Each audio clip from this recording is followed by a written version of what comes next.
The Taliban thought 4 men on a mountain meant 4 easy kills. They had no idea what those 4 men were about to put them through.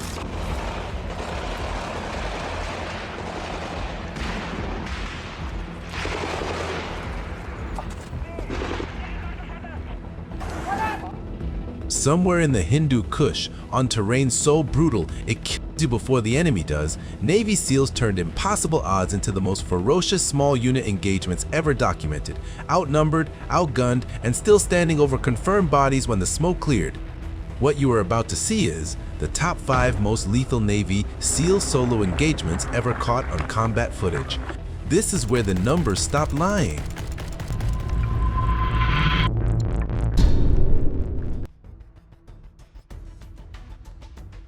June 28, 2005. A 4-man SEAL recon team drops into the Hindu Kush at 10,000 feet with one mission: surveil Ahmad Shah, commander of the Mountain Tigers, before he disappears back across the Pakistan border. Lieutenant Michael Murphy, Danny Dietz, Matthew Axelson, and Marcus Luttrell inserted into terrain so steep and sheer that a wrong step means a 200-foot fall before a bullet finds you. 30 to 50 Mountain Tiger fighters are moving those same ridgelines. 4 SEALs against 50 hardened insurgents, on ground that offered nowhere to run and no angle that didn't expose someone. The team finds their hide site. They go silent. They watch. What happens next, in the minutes after their position is compromised, will force a decision that no training ever fully prepares a man to make. 3 goat herders crest the ridgeline without warning. Eyes wide, locked onto 4 camouflaged Americans crouched in the rocks. Murphy and his team freeze. The rules of engagement are clear. International law is clear. These are civilians. But the moment they walk back down that mountain, Ahmad Shah's men will know exactly where SEAL Team 10 is sitting. Release them, and the mission dies. The team might die with it. Murphy makes the call. Let them go. 19 minutes. That's how long before the mountain explodes. Fighters pour from 3 directions, disciplined, coordinated, already on the high ground. Shah's men knew before the herders had gone half a mile. The 4 SEALs opened fire from a ridgeline with no cover, no egress, and 50 guns already aimed at them. What Murphy does next is the reason his name is on a warship. The firefight has been raging for 45 minutes. Murphy, Dietz, and Axelson are all wounded. The team is out on an open ridgeline with no cover and no extraction coming, because no extraction has been called. The satellite signal won't reach through the terrain. So Murphy stands up. He walks deliberately into fully exposed ground, phone in hand, rounds snapping past from 3 directions. He gets the signal. He gets through. He gives his position, his team's status, requests immediate support, and takes a round through the chest mid-sentence. He keeps talking. He finishes the transmission, takes another hit, gets back to his men. That call set the QRF in motion. It launched the helicopter that would cost 16 more lives trying to reach them. One transmission, what it cost, and what it purchased. Because what comes next is the part the Medal of Honor citation had to put into cold, documented numbers. The Medal of Honor citation doesn't soften anything. 4 SEALs inserted, 3 killed, 1 survivor. Marcus Luttrell, wounded, 3 cracked vertebrae, bullet in the leg, 7 miles of mountain between him and safety. Against them, more than 50 fighters. 2 hours of running gunfight through cliffs and drops. 35 Taliban dead, 4 men, 35 confirmed. Murphy, Axelson, Dietz, gone. The QRF helicopter Murphy's call launched. 16 more dead when an RPG brought it down. Single largest loss of naval special warfare since World War II. That is the cost column. 35 enemy killed is the other column. Those numbers live inside a Medal of Honor citation because one man walked into the open to make them possible. That is Murphy's open ground. But if you think stepping into exposed terrain is the most violent thing a lone SEAL ever did in a single engagement, the next man didn't step into the open. He threw his body directly onto the wounded while the rounds were still incoming.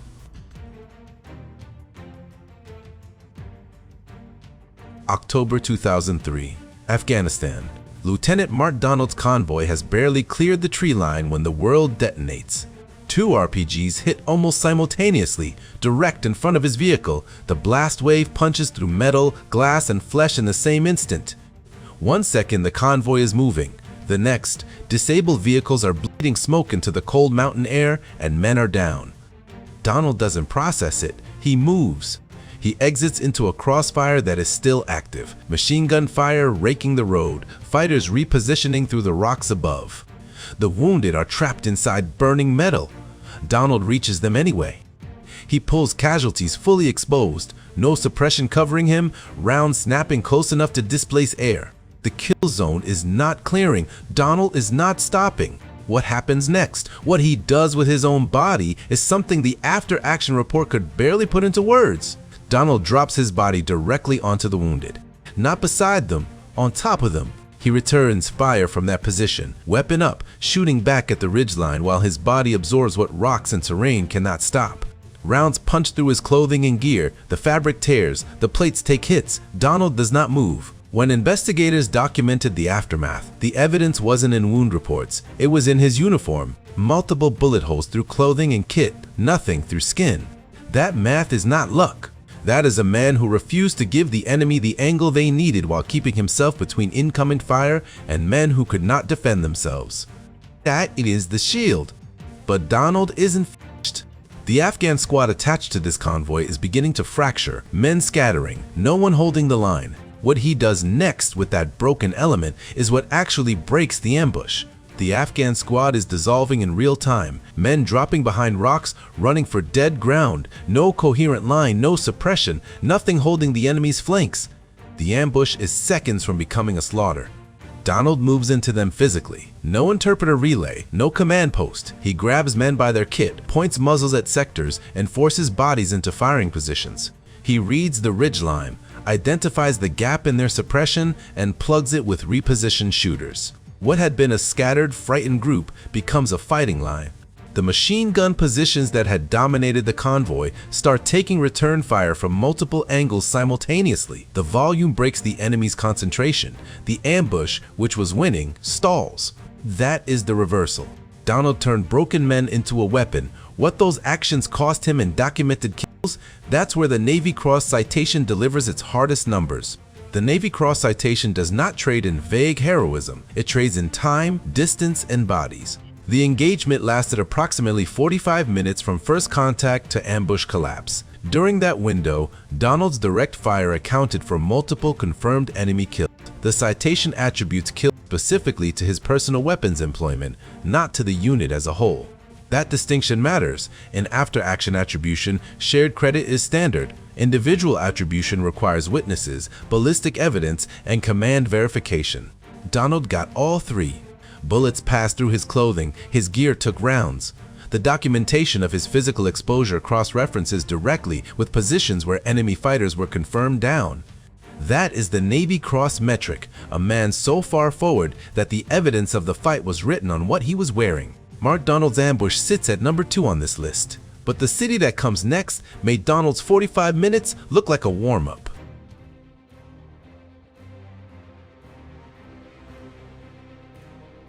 Ramadi, 2006. The US military officially labeled it the most dangerous city on earth. Not a talking point, but a formal operational assessment. More American soldiers died per square mile in Ramadi that year than anywhere else in the entire war. That is where Navy Commander Jocko took Task Unit Bruiser. SEAL Task Unit Bruiser embedded directly with Army and Marine battalions, Charlie Company, 1st Battalion, 6 Marines, and Army elements of the Ready 1st Brigade, clearing Ramadi block by block, house by house. This wasn't long-range interdiction. This was close-quarters urban combat measured in meters, sometimes in doorways.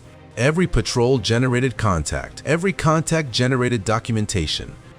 Counts weren't approximations. They were logged, witnessed, and verified per block cleared. And inside that grind, SEAL sniper pairs were positioned above it all, watching the geometry of every movement below them. 2 SEAL snipers take a rooftop, not randomly, calculated. They map the angles before the Army element even steps off. In Ramadi's tight urban grid, a sniper pair on an elevated position could control 3 to 4 intersections simultaneously. They identified interlocking fields of fire, 2 rooftop positions overlapping at the center of a kill zone. Any insurgent moving to flank the Army maneuver element below had to cross that overlap. Nobody crossed it twice. Master Chief Mark Lee and his partner worked exactly this geometry during Ramadi clearing operations. When Army soldiers pushed through a contested block, SEAL Overwatch was already up, already watching, trigger fingers already resting. Insurgents who repositioned got dropped before Army units even knew the threat existed. After action logs confirmed it, per block kill counts were highest precisely where SEAL Overwatch pairs had been pre-positioned. But the geometry only tells half the story. The other half exists on actual footage. The drone was already overhead. DoD released FLIR footage from Ramadi clearing operations, declassified and cataloged as primary combat record, shows exactly what Jocko Willink's Overwatch geometry produced in real time.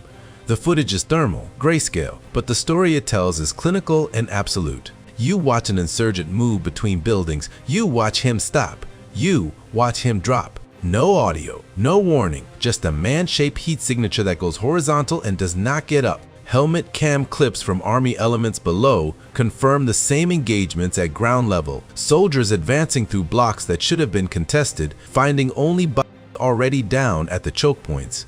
That footage is the evidentiary anchor, not anecdote, not memoir. Frame by frame confirmation that the Overwatch geometry worked exactly as designed. But footage only names what happened. The hard numbers tell you how many times. That footage names what happened. Task Unit Bruiser's deployment numbers tell you the full weight of it. By the end of the 2006 Ramadi deployment, Task Unit Bruiser had cleared 6 of the city's most contested neighborhoods. Confirmed enemy kills ran into the hundreds. Multiple SEALs returned home with silver stars, citations that don't use vague language. They name specific engagements, specific positions held, specific fighters dropped under direct fire by a named operator. Jocko Willink received the Silver Star. So did Mark Lee. So did Ryan Job's teammates, covering his position when he was shot through the face and survived. These citations are the institutional receipt. Every name on them is a data point inside that broader kill count. That is the weight Task Unit Bruiser left on Ramadi.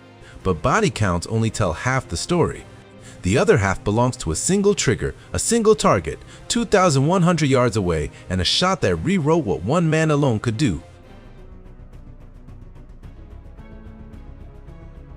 Chris Kyle, 4 deployments, 160 confirmed kills, the most lethal sniper in United States military history.